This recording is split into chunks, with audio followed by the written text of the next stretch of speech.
How to fix Tekken 7 not opening, easy and quick. Hello guys, in today's video I'm gonna show you how to fix Tekken 7 not opening.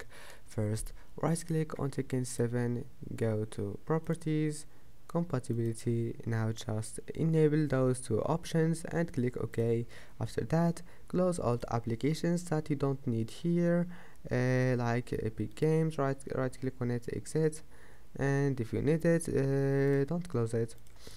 After that, go to settings, scroll down, go to update and security, and then just update your Windows. And after that, right click on your screen, NVIDIA control panel, and now just wait, click use my preference and move it to performance, click apply and close it. Now just try again and you will find that your problem is fixed. And that's it for today's video. If you like this video, don't forget to like and don't forget to subscribe, and thank you for watching this video until the end, and see you in the next video.